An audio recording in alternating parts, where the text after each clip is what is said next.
Good morning, good afternoon, good evening, everyone. It's very nice to see you joining. I've looked at the list of registrants from all over the world. A slightly different Humanizing Growth seminar. I'll introduce our guest properly in a minute. But first, I want to welcome you on behalf of the Institute for Real Growth, Mark de Zwaan-Arons, based in New York, and over in Copenhagen at the moment, just landed and looking extremely fit after an international flight is Charlotte Petri Gornitzka. Charlotte, hello, how are you and where are you? So, hello. Thank you for the opportunity to join you for this fireside. I wish I had a side here, but I'm actually not in Copenhagen. I'm in Stockholm. Oh, you've already made your way to Stockholm. Oh, yes. So I have landed, and and here spring has arrived, and it's actually even announced on the news today. 7 days in a row, 0 degrees on average. That equals spring. So spring in Sweden. Good. Well, Charlotte, let me give you a proper introduction because this is a very special conversation that very much links to the program curriculum of the Institute for Real Growth, which is all around driving more humanized growth strategies, multi-stakeholder growth strategies, which also means multi-partner collaboration to deliver growth strategies. And we couldn't be talking to a better person about how to run effective partnerships, especially with organizations that are international like the UN or NGOs, than Charlotte. Charlotte brings, I'm not going to say how many years, but a significant number of years of experience, having worked in multiple roles at the OECD, at the Swedish SIDA, where she was leading partnerships with companies, and at the international and Swedish Save the Children organization, through which actually our initial contact went. In Holland, that is run by Pauline Wielens, a close collaborator and mind spirit who made the initial contact. So Charlotte, it's very special to have you on the program, and I really look forward to our conversation. Thank you so much. I do too. Well, let's start with you. We're obviously going to get into partnerships in great detail, but I don't think it would be appropriate to just jump into any topic before recognizing the crazy world around us and the enormous hurt around us for so many people. And I wanted to ask you at a very personal level, when you look back now at the last year, it's slightly over a year actually, what has been the most important personal experience that you've had? I left New York the 15th of March last year, like that, go home to your families. It's going to be a complete lockdown. And I will always remember the seriousness that kind of arrived from nothing to extreme in one go. And I also, on a very personal, I think I am very grateful and blessed because I had COVID after a long time of completely, nothing can affect me. I had COVID in mid-January. I have recovered, and I can say that I was lucky to have a mild variant. Yeah. And I think on a personal level, to be able to say that, to be able to say I've been through it, I was the lucky one, and now I feel like I have, and I do have antibodies. So I feel very grateful on a personal level. But there's so many things that changed. I mean, I didn't know that I would, I would become almost technical savvy. When you think about the work life, I do everything like this in Zoom meetings. And I mean, all of us who have that kind of job, we do that. Mm-hmm. And how little we knew what that was going, how that changed our life. And also that you can actually work from almost anywhere. So there's so much in your personal life around work and life, and that it's not upended, but it's really disruptive, I think. And for me, it's been in a, positive. But then again, two more reflections, if I may. One is that I have also, this Unicef staff is fantastic. And obviously where we are operational on the ground, people are not doing their job behind, the laptop. And it was so important to realize that we had to give all support to them. But again, we are in a situation where I think we can feel so, it's meaningful to be able to work with the consequences of COVID, not just to be affected by it and not able to do something. So again, I think we have a meaningful job. Yeah. And what I also think I have experienced a lot is to be a manager is different. There's so many young people with kids that had to do these Zoom meetings from home, in parallel homeschooling and all of that. So I have really, been impressed by young staff members. They have struggled a lot. They have been playing multiple roles, and I have been trying to support. And again, my life has been fantastic compared to others. So that's my personal reflection. As you were talking and you mentioned UNICEF, I realized that in my introduction, I forgot to mention the reason. So I had to do it. which is your current role. And so before we jump into some very specific questions around partnerships and your experience of best practices there, can you just describe your role as Assistant Secretary General for a moment? What do you do? What do you focus on? What do your days look like? So I am the Deputy Executive Director at UNICEF, and my area of responsibility is to make sure that what we do is that we bring in the resources to be able to deliver our work. And so it's about generating income, it's about generating resources when it comes to partnerships, because it's not only about money, it's really about making sure that we find the best solutions for children and the best.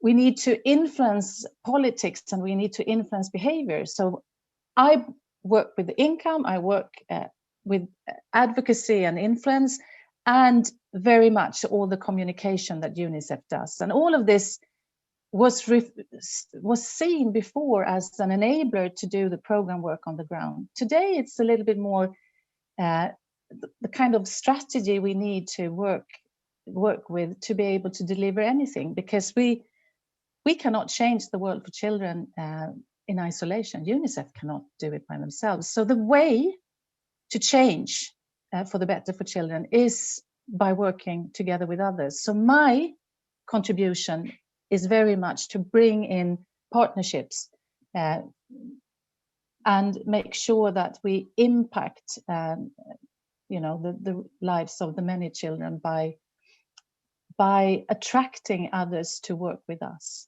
So that's my part of the work. And a day is all, very much about outreach and making sure that the right people come together towards this.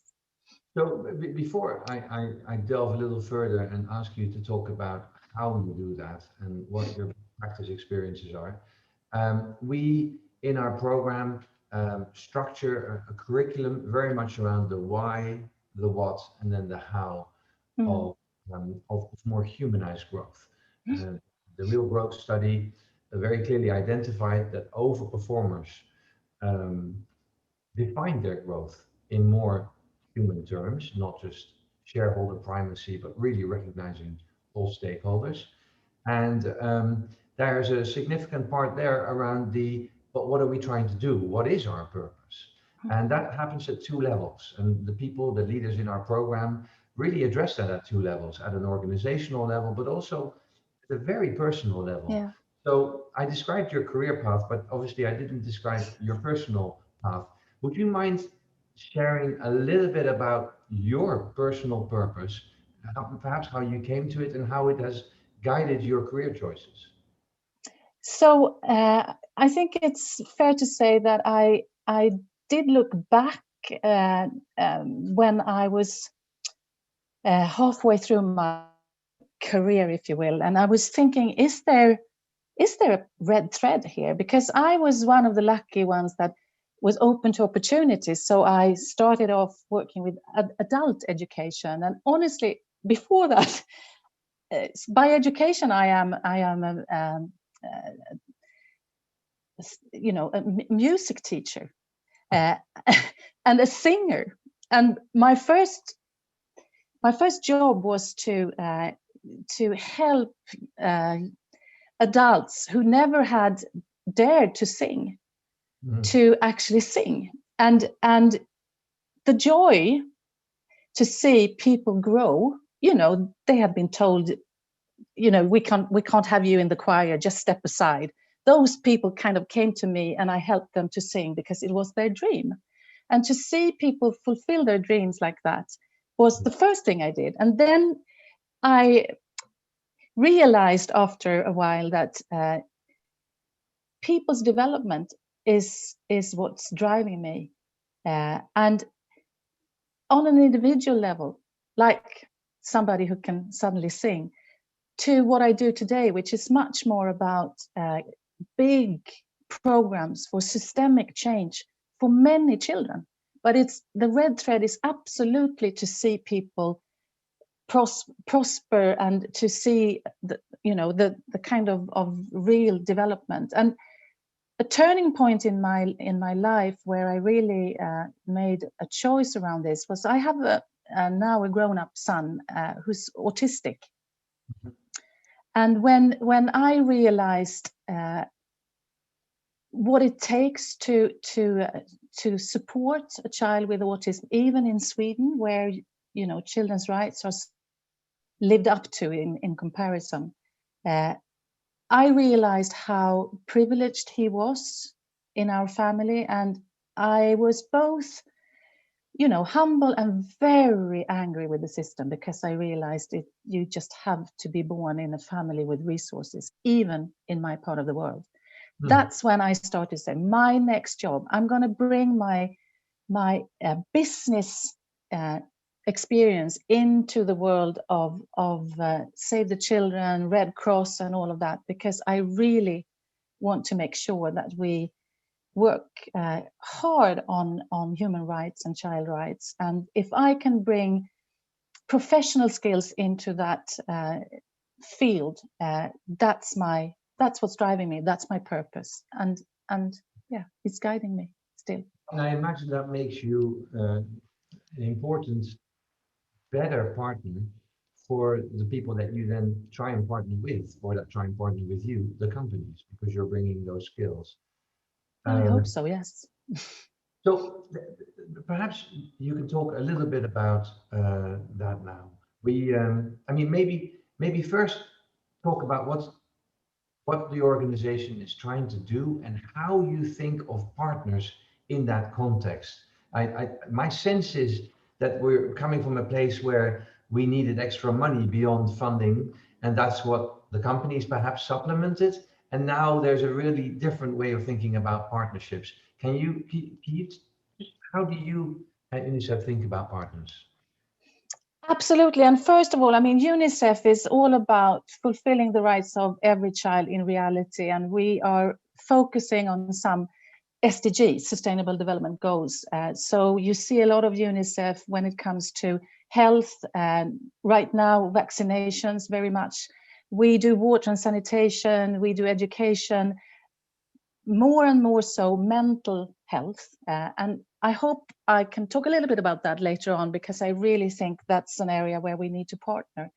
But, we are on the ground in 190 countries, and we are a UN organization, which means we work on behalf of governments. Yes. But our role is to help them to implement programs for children, and to influence them to really live up to the Convention of the Rights of the Child. So it's and by our role is not to implement for them. It is to support governments to fulfill their duties. And when we do that, we are in the kind of in between governments and all the rest of society. Yes. So UNICEF in reality is bringing together lots of other organizations to do this in reality. And if we were before, I think it's fair to say that it was for UNICEF and other NGOs, Save the Children, Red Cross, some 15, 20 years back, we saw partnerships as income. And we went to the private sector and we said, please support our program and we will tell you that your money is being used in the right way. But today it's much more the insight is that if we're going to change child labor for children in the mining sector, you know, in Congo, we're not going to change that with more money only. We're going to change that with companies changing their behavior. We're going to change it by getting governments and companies and advocates together around the issue and really commit to an ambitious objective together. So for UNICEF, it's more about to convene and to lead these platforms of partnerships today, rather than to kind of only ask companies or partners to support what we already do. And I think, you know, joining forces around the solutions we need to see happen is much more the partnership today than the money. And there are many examples of, you know, where our partnerships are more about what we can create together. So, for instance, with Microsoft, if I may give one example. I was just going to ask you for an example. Yeah. So, so with Microsoft, we have realized that children on the move, migrant children, their education is so difficult, because if they are educated in one camp and then they move, they kind of lose everything and have to start all over again. And together with Microsoft, we were discussing, can we create something that makes children bring their education like a passport? So a learning passport idea was created. And what it is about is a technical platform with content that children can access and, you know, get certifications that they can bring from country X to country Y. And now during COVID, we pivoted that. So when children had to stay home, this platform was used for that purpose instead. And it's really about, you know, Microsoft, I would argue, could not do this by themselves, and we couldn't do it by ourselves. No. So it's really a co-created partnership. And at the same time, we also do a lot when it comes to child protection, helplines, really try to find systems to support and protect children. And again, we have built together with Microsoft a management program that can help us to a case management. So they have invested in our support systems rather than giving us the money for us to do that. And I can go on and on and on with examples like this. And I would argue that today, I think all parties are more interested in finding the sweet spot where purposes align and where you can see that my company's purpose is relevant here. It's not about looking good with a strong global brand. It's much more about bringing this into what's the core business of a company and see how that as an organization. Yes. Yes. So this is fascinating, and it gets to the crux of what is an underlying question. I'll say it now, and we'll probably touch upon it a few times throughout the conversation, which is that companies in this why phase of driving more humanized growth, they're coming to their purpose and they're thinking about what difference, basically, you know, why do we exist? Why do people come to work here? I think if anything, COVID has extremely sharpened the focus on that reason to be. And we've argued strongly that they shouldn't just do that in isolation, but they should then combine that with, for example, what Paul Polman called in another Humanizing Growth Series interview, the business plan for the world, the SDGs, Sustainable Development Goals. So now you have companies who are clear about the difference they want to make in the world. They're looking at the SDGs and saying, where is my match? Where do I fit in? Where might I apply my expertise? Which is very different than I've got this much money to spend on good things, and I've got somebody called CSR that needs to manage that, because now it's about my expertise. It's everyone in the company. So that says to me that you're now talking about much more complex partnerships, because it isn't one person, it's the whole organization. How have you experienced that from the other side? So well, you're absolutely right. So that's what it looks like today. Well, first of all, I think we have seen partnerships that are more authentically embedded in the company. It starts from the top, and it's very clear many times from the company that we don't want we're not about money now. We're about really this solution. And so I think that it's clear to us that some companies have done their homework before they talk to us or others. They are much more well thought through. I think what we also have experienced is that if that is not the case, a partnership will not be sustainable and successful. It has to be, on one hand, really supported and well thought through from the top, but also embedded in the organization. If it's only the marketing or CSR and not the top, it's going to be difficult. If it's only the top, Paul Polman, he was successful in many ways in really making it stay, but it can also be a little bit volatile if it's a really strong leader, but it's not about the like you said, the whole organization. What we do see is that it takes resources that I don't think the company or UNICEF or an NGO really know before we start. Because the platform, the learning platform with Microsoft, I mean, we have many people in both organizations working with this platform, and we didn't know when we started what it will take. So I also think that we still underestimate what these partnerships really take when you put them in motion. And I also think we need to invest, which we do today, which we didn't do 10 years ago as much, is really getting to know each other before we embark on this more complex partnership. And that is about, making sure there are teams that build trust. Trust is super important. It's about people, it's about processes, it's about getting to know each other's driving forces. It's about admitting, like we have to admit, we're not super speedy. We have bureaucracy in a UN organization. Legal stuff takes time. You need to know that when you work with us, and to be able to build trust on, really by being open and transparent. I think we see that much more today.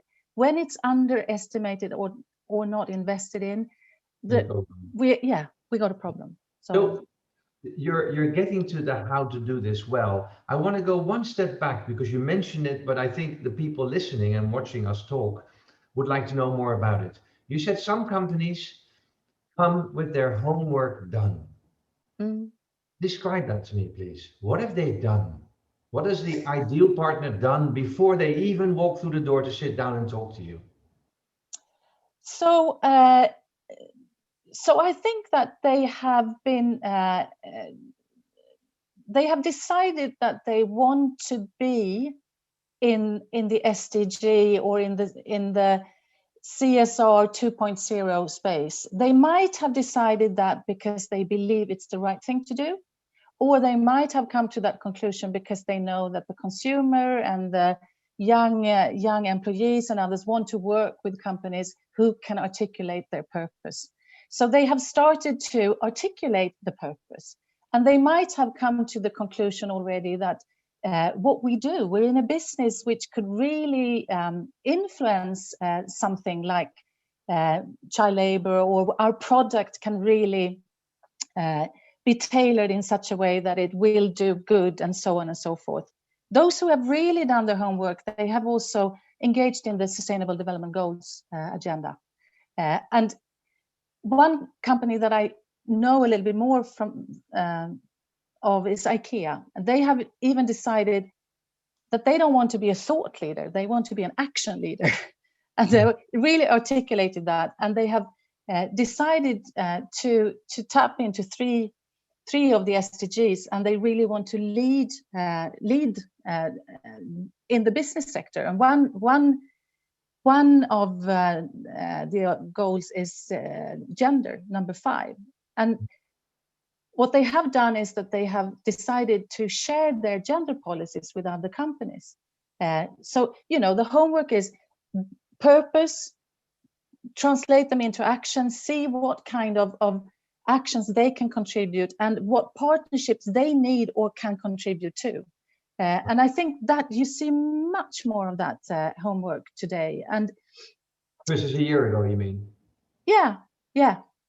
And I do think that what we see is that now in COVID times, we do see also how companies want to make sure that they contribute their products and their solutions, and it's not to look good. It's very much to turn, because it's their purpose has been to do good and do well.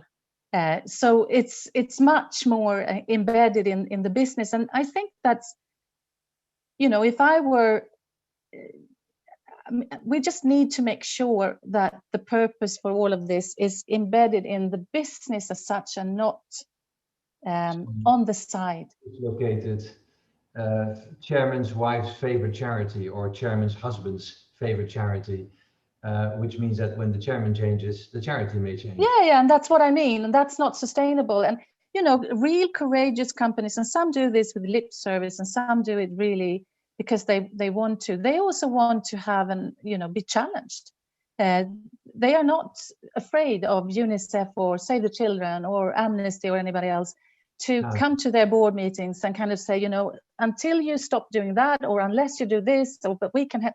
I mean, they really want to authentically to how they can change behavior, and of course not all. And how do we look upon that? Do we wait until the company is completely authentically good? Well, I was going to ask you. I mean, so somebody comes through the door, and there's always I compare it to an advertising agency that sees a client come through the door with a brief. And either the brief is really well thought through and has a real strategy behind it, or it's pathetic, I want this to be famous, or I want people to buy this more. So you probably have a bit of a checkbox when somebody walks through the door. Are you now so far along that when it just feels like you are dealing with a CSR person with a bag of money, you sort of bring them to department B?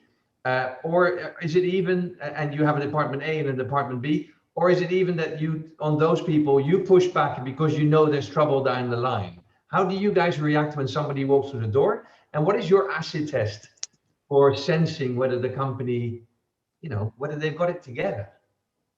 Well, it's such a good question, and I, let me give you an example with the pharma industry right now. I mean, the thing is that we have been debating a lot, because all pharmaceutical companies want to do something with UNICEF to show, solidarity with COVID, and they really want to be associated with us in different ways, and we really want them to invest in sustainable health systems. We want them to rather work with us on making sure that vaccines or medicines are affordable for the people that needs them.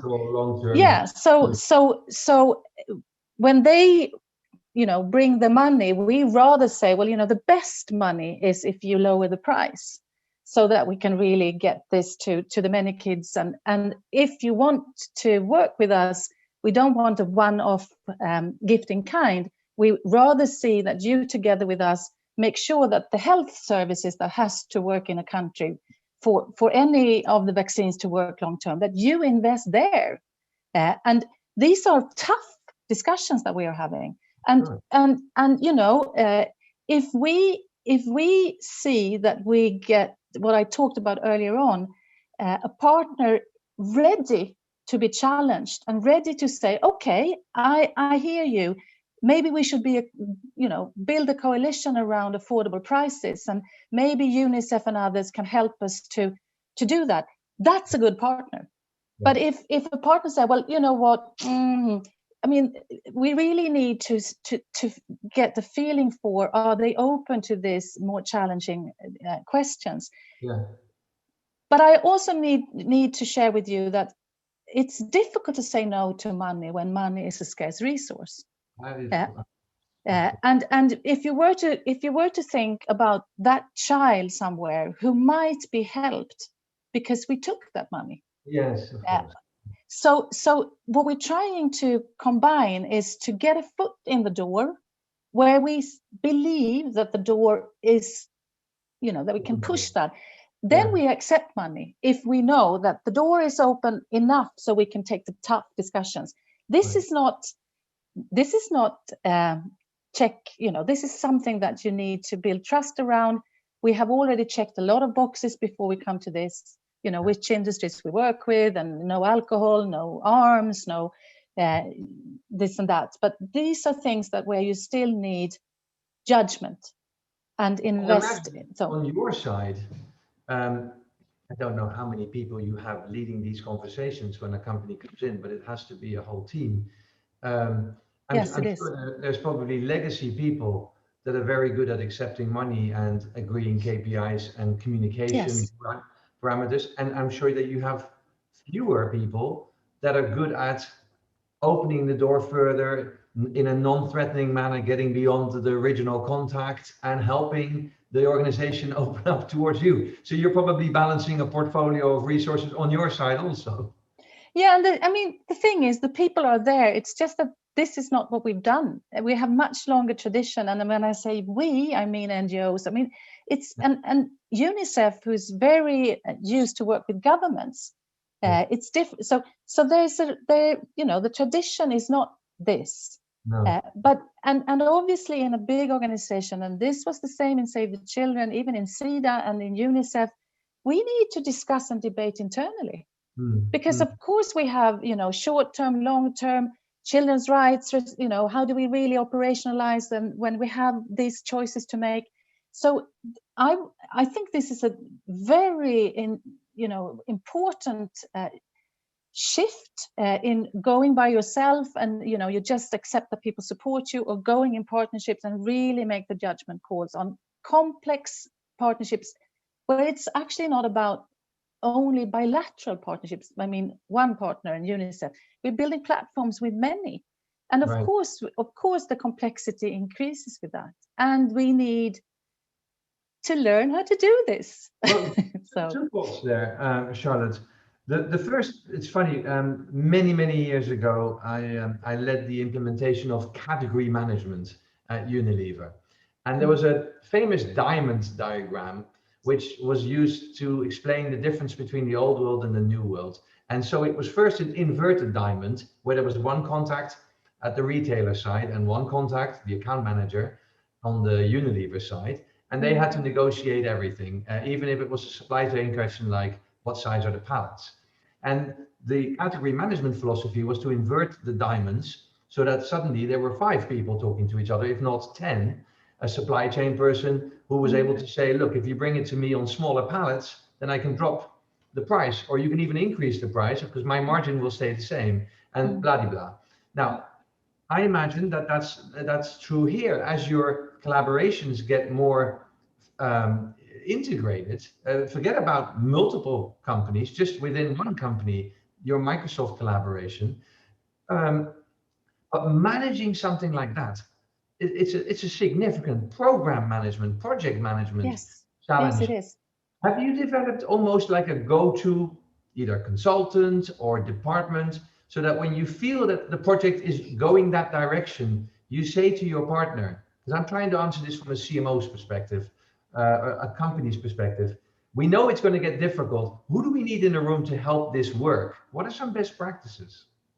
So I think we have global account managers. We have a whole department working with me, so we have a function, global account manager, whose role is to make sure that the different parts of the organization, first of all, know that we have a discussion on, starting, and that person's role is also to make sure that we bring in the people we need, and so it's not about the global account manager is doing it all and now knows it all and you have to do everything with that person, but it's the enabler of the coordinator of the whole partnership.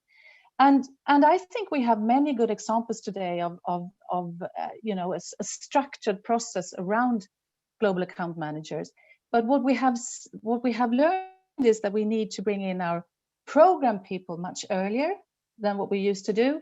We need to bring in legal early on, because there's always going to be something agreed,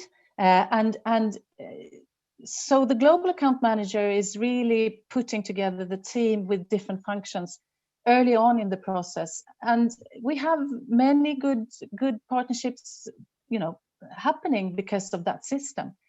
But I think we are still we're still in a situation where I think many, perhaps big NGOs are as well, is that the people who know how to do partnerships are in one side of the organization, but the people that the company really wants to talk to, those who are the health experts or those who are on the ground, they are the ones that we need to bring in much more, and they need to start to think partnership.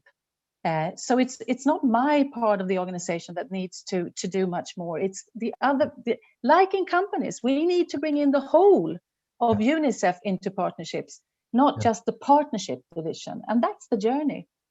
It's funny because you're really describing the philosophy of open innovation, where do I? Yeah, I mean it's striking how comparable it is. The further you get down the road, the bigger the chance is that you've actually already passed some stages where somebody would have had a good idea if they've been in the room with you. Yeah. So can you talk us through one of those partnerships, perhaps the Microsoft one, or you choose which one, where step one, you said the company needs to have done its homework. So they're clear on their purpose. They're clear what the expertise is that they bring to the world, why they exist, and they have, I imagine, some sense that it's applicable in the area of children, for example. And so what happens next? What makes a great partner? So, well, some of the things we have talked about: a partner who knows why they want to do this, and who puts people into it as well. Let me give you one example, and I think it's so timely. We have COVID. I think we all have realized what it meant for children when it comes to school closures all over the world. At one point, 1.6 billion children were not in schools, and all the world closed down their schools. And we are in a very difficult situation because of that, because we run the risk of setting back 10, 15 years when it comes to children's education. That's the real worry. But there was also some things we learned, and all about the digital opportunity. Remote learning, and in our part of the world, a lot of children could do that. Not perfect, I mean, better to go to school, but at least something. And at the same time, what we face is that many young children in Africa, for instance, sub-Saharan Africa, they are completely excluded from digital opportunities. They were before COVID. They are not connected to anything. And if we look ahead now, we know that if it was important before COVID to be digital skilled or have a connection, it's going to be completely important now, because we have leapfrogged the whole world into the digital space. So you can't not the digital divide between young kids without digital connectivity. So one partnership that had already started was with Ericsson, the telecom. They are about communication. So that's, I mean, we talk technology. They say, well, we're about communicating. And that's good. Anyway, what they had done their homework very early on. They really wanted to make sure that their technology could enable education. And we kind of reached out to them and said, one of the problems is that children are not connected. And to reach children, we have an idea which is about connecting schools to start with, and to map schools everywhere in the world and make sure that every school everywhere is connected to the internet by 2030. That's our vision. Yeah. To make sure that children are not left behind. And Ericsson said, we would like to be part of that vision by bringing our expertise in data science and bringing in our technology people, so that you can start by the first step, which is mapping schools in 35 countries. So that's what we do together. Ericsson and Unicef are mapping schools in 35 countries as a point of departure for them, together with other partners and governments, find the investments to make sure that we can connect those schools to internet. And obviously the end game here is that there is content. It's not about technology only. There has to be education in that school. But Ericsson's partnership is very much about their core. It's about their core business, but they really want to invest in closing the digital divide for young people. But obviously, they are also investing in their own markets. It's not about just being good. It's also about making sure that they can build communities that can afford services going forward. So in that sense, it's also a partnership which is sustainable in the sense that it's not just going away with COVID. It is an investment in both doing the right thing and also what's good for business. Yeah. So it's one example of a partnership that can really inspire others. And yes, they also gave UNICEF money, but it's absolutely a combination of expertise and money and reach. What do you see as, again, on the partner side, being different or changing in terms of CSR and marketing? Do you see any evolution in the type of partner you have? I mean, the point that the very top needs to be involved is very clear. The point that more and more of the organization needs to be involved is very clear. But now, very specifically, who you're dealing with typically, is that changing? Yeah, I think it is. It's very often the case that we are talking to the head of sustainability.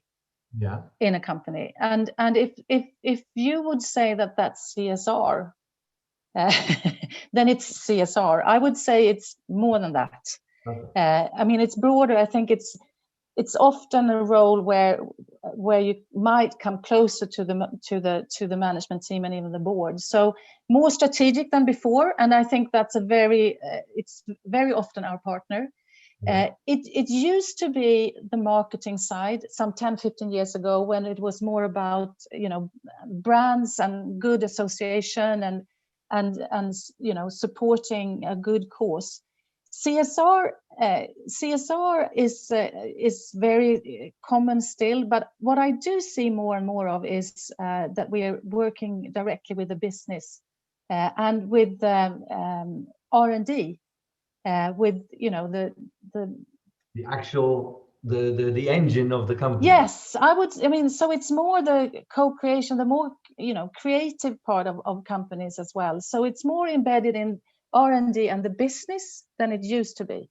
Got it. And less so on marketing. And I'm thinking about that because I do think that you know, your purpose translated into your brand needs to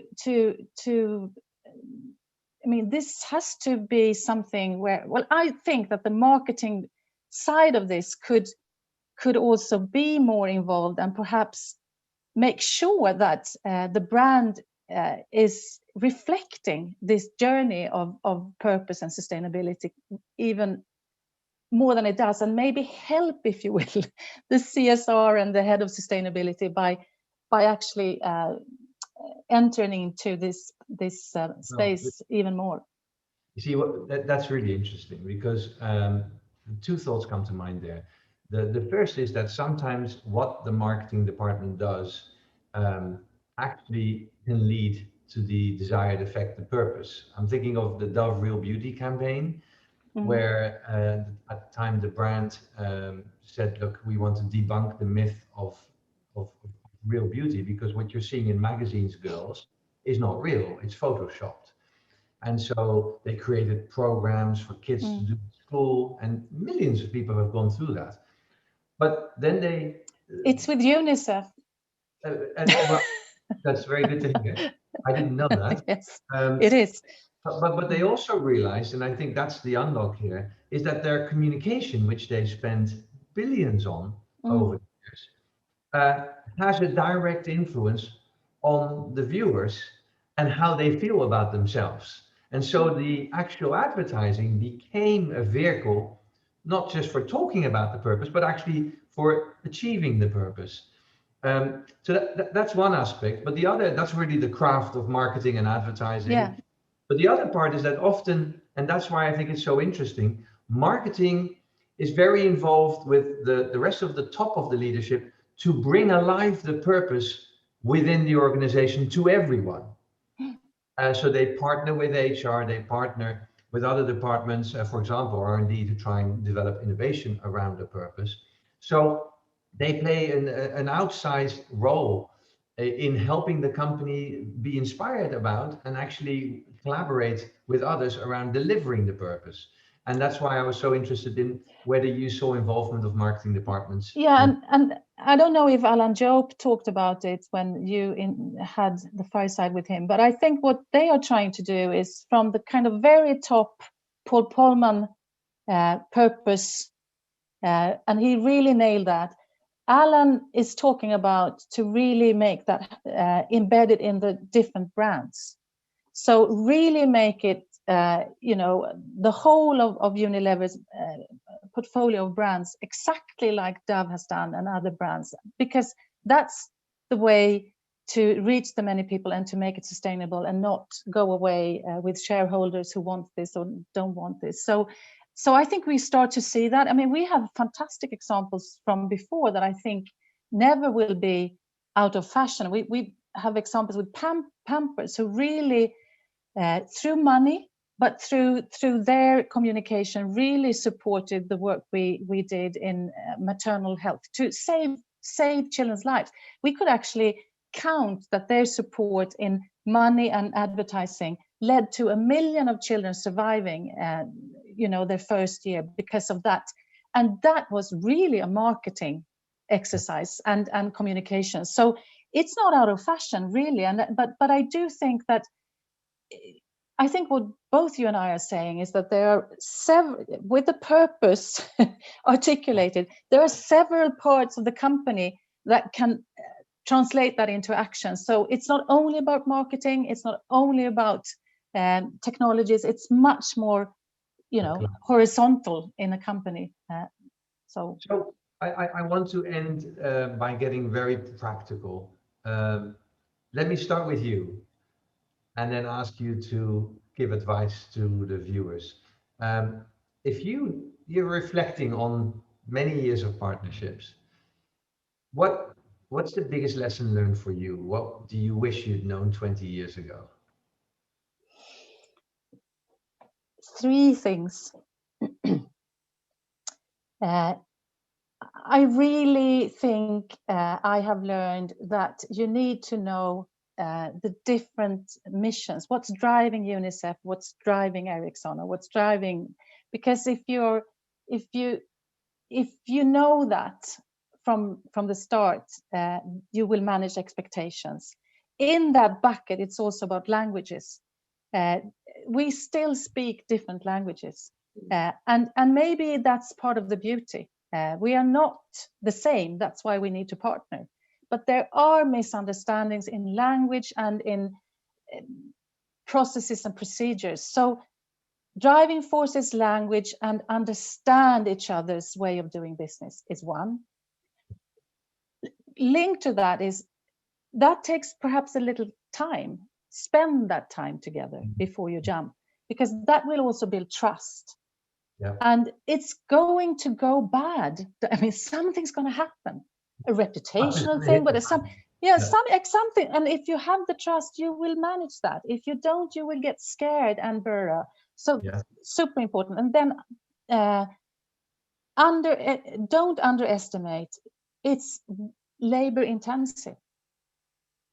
And I think all would agree with me that sometimes we ask ourselves whether it's more expensive to do these kind of partnerships than be out there with and fundraise, because we have underestimated what it takes, and maybe we didn't do the right kind of partnership from the start, knowing what it takes. So to be really clear on not only the company's purpose, but why do you partner with this company, and what's your kind of lowest level for partnering, because it's gonna take a lot. And that's the third learning, but it's really worth it when it works. And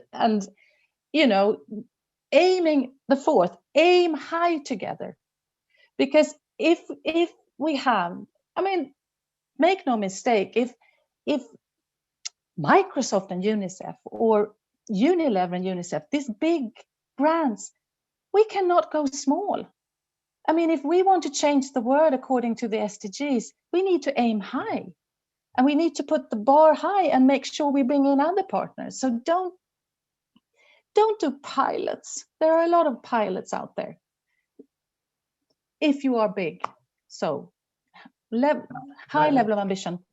So I was going to follow up just before you said your last sentence. I was going to follow up and ask about, what if you're not Unilever or Microsoft? Is there space for you to play in this world? So that question remains.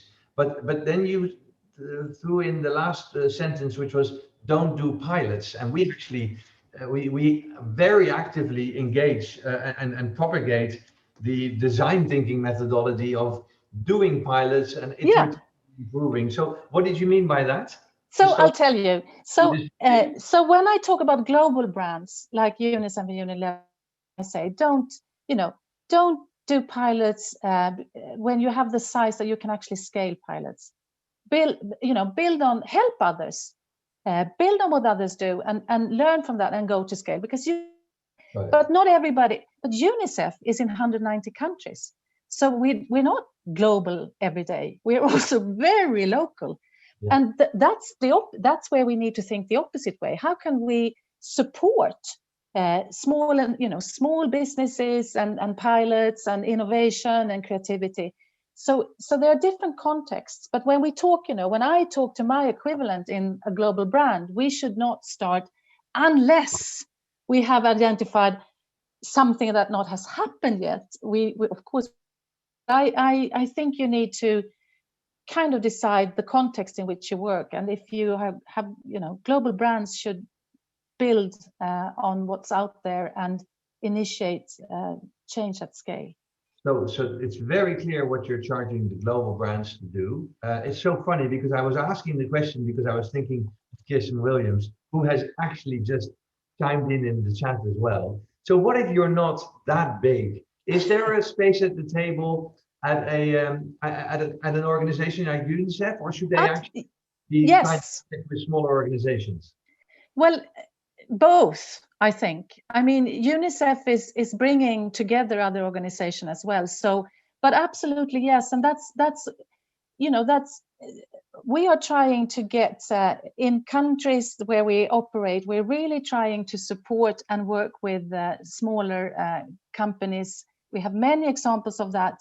And also we have an innovation fund where we invest in small and medium-sized enterprises.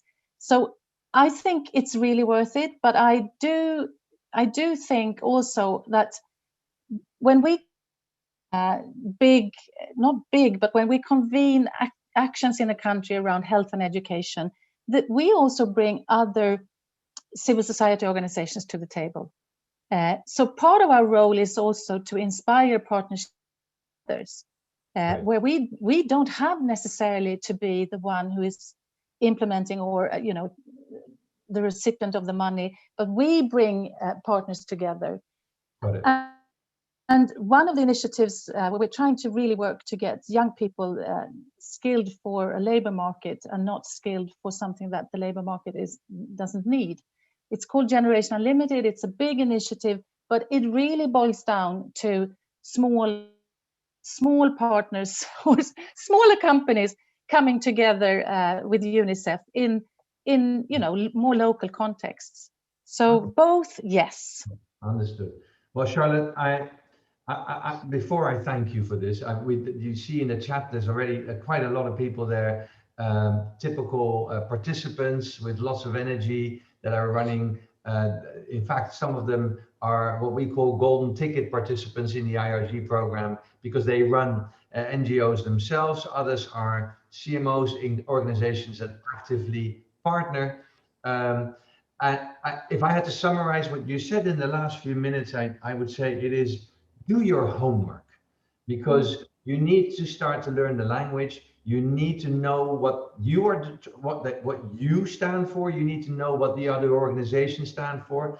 And that gets into the second point, which is spend time with each other. So not only you can validate what you think you know and make sure you're right and adapt it where necessary, but also you're building trust, which you're going to need down the line because stuff is going to hit the fan.